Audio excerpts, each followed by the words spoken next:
We believe in the eternal goodness, the eternal loving kindness, and the eternal givingness of life to all.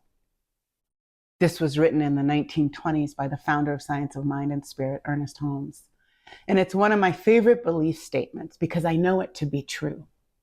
The eternal givingness, loving kindness, and goodness of the One, of the Holy Blessed One, of life itself, of love, however you choose to name this greater reality.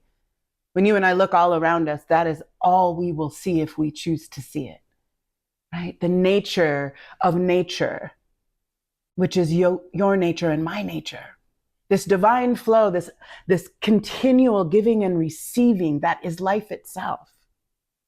And in this series this month, we are going to dive into the spiritual practice of getting into flow, generosity, which in this moment in time, in this moment in history, is radical and counterculture. Because you, my love, are the place where love shows up in the flow. When you get into the flow through the practice of generosity, you open up all the possibilities that the divine has as you, through you. And this is a beautiful thing. I want to invite you, if you are in the Albuquerque area, to join us on a weekly food outreach that we participate in, an interfaith community of folks who come together led by the Manara Muslim Community Center, where we pack food and take it out to folks in need living on the streets. And you can participate in many ways. You can donate food items that can go out. You can come and help pack. You can be a part of the folks who go and distribute. You can give financially. But this is a sweet, sweet way to give and get in connection, experience joy and belonging through giving. That is one of its promises, this practice of generosity. And this belief, stated by Ernest Holmes, in the eternal goodness, loving kindness, and givingness. I want to focus on that, the givingness. That is the nature of spirit, the nature of life, which is the life of the divine. And the nature of spirit, the nature of this life is your nature, is my nature. We are that. I am that. Right? And so if you and I know ourselves to be divine expressions of the Holy Blessed One, an emanation divinely appointed, given life, when we know ourselves to be that, and we know that our nature is the nature of the divine, then this givingness is your nature. Hard to believe, because you and I have been programmed and indoctrinated out of this truth by design, right? Capitalism doesn't work if we are generous by nature, right? All of systemic oppression doesn't work if we step into our power of belonging to one another through this practice, this natural givingness that is part of who we are, a powerful part of who we are.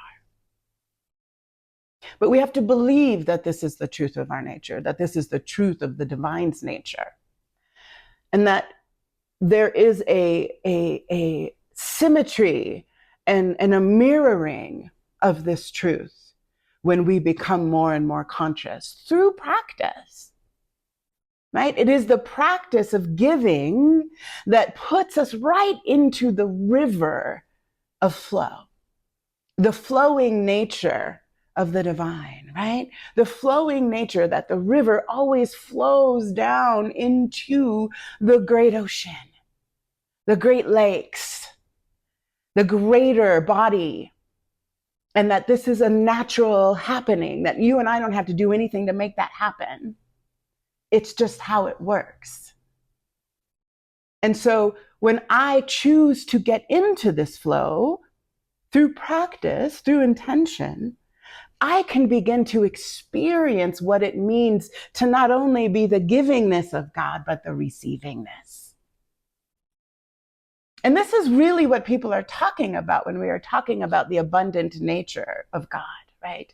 I mean, we live in a place where food quite literally grows on trees.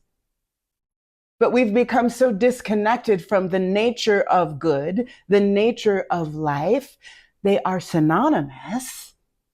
This life itself is an expression of the Holy Blessed One, but you and I have become unconscious of what is so in our nature, in nature itself. We've become completely disconnected, forgotten our belonging as nature itself.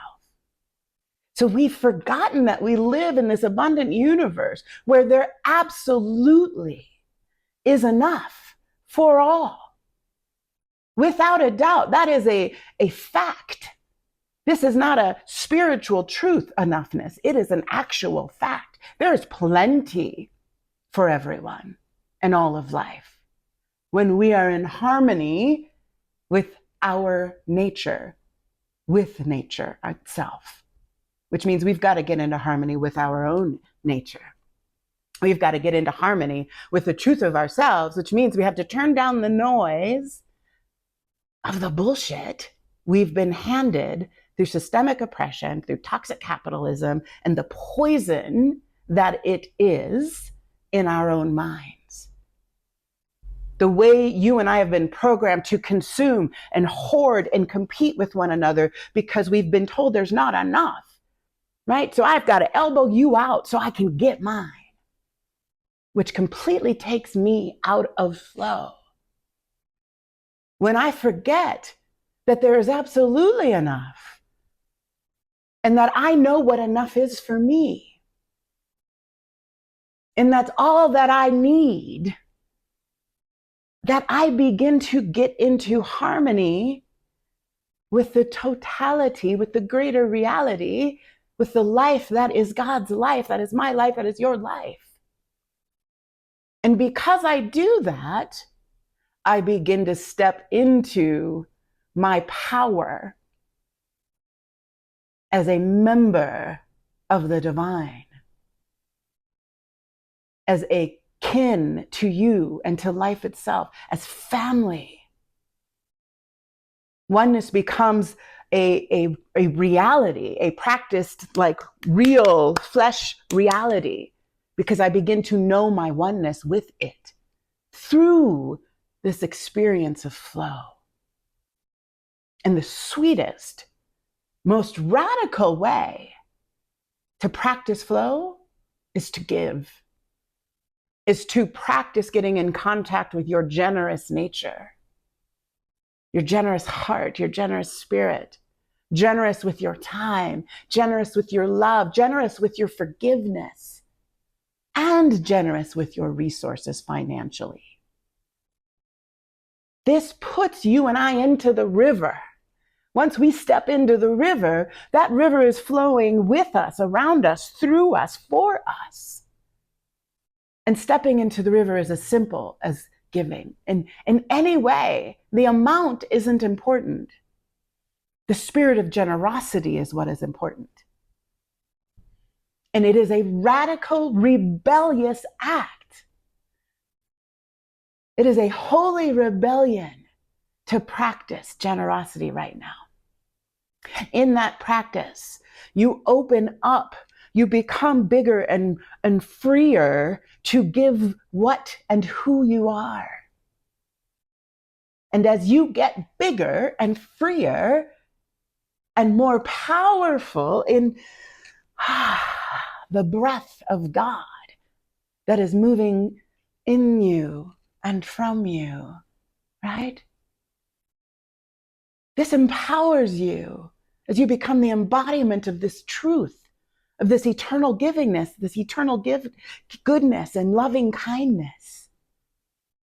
This means that you become, as my kid and I like to say, un-F-withable. YouTube doesn't like the whole word, but you become so powerful in knowing yourself, and you become powerful and resourced, right? You become plugged into source. You become resourced and a resource in this flow, which means you cannot be messed with.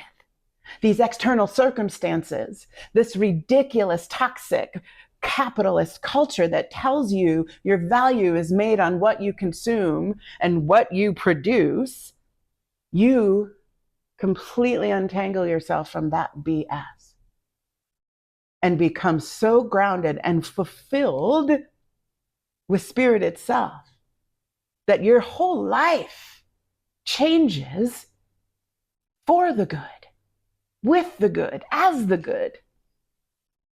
the loving kindness that is ever, ever, ever moving for good, giving itself again and again and again, season after season, turn after turn of the planet, the continual shining of the sun, the waxing and waning of the moon, the eternal givingness of the fruit bared on the trees for you. And you and I are that too. We are the fruit of spirit, here to benefit others, here to benefit life itself, and to be benefited. That is what flow is. And to be in this flow state is the most powerful state you can be in. This is the state that gives you choice. This is the state that allows you discernment. This is the state that can turn away from the fear and terror that is being pushed on you in every direction, in every media outlet. Through the simple, simple practice of giving with a generous spirit. So I invite you to join me in this holy rebellion, and there are ways that you can do it. One of them, which is outlined in detail on our app, which you have access to through our newsletter, is, and it's in the series guide for this month, which is the spiritual practice of generosity, finding joy and belonging in hard times. So you can go find it there, but I'll give you a brief description of how you might practice this right now. So it's your homework. Consider this your homework. Is do a gratitude walk in nature, where you are out in nature simply to be grateful for all the ways that this flow is happening and to notice it. To notice it, the giving and receiving as we move into the fall season, the leaves that will begin to drop themselves to blanket the earth, providing warmth and food for the life of the soil, right? So just get out there and notice. And then I want you to take what you notice in tangible, real ways into your day. How might you drop something so that it might become compost, feeding life itself? How might you release something that you love, that you hope someone else will love just as much?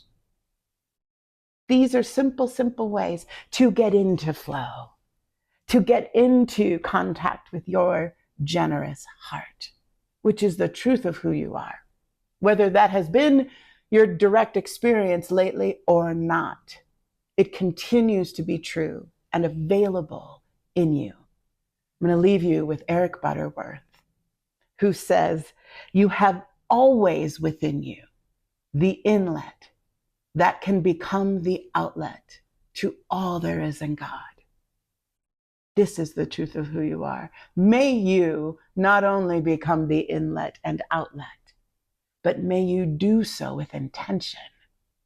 And join me in this holy rebellion. And so it is.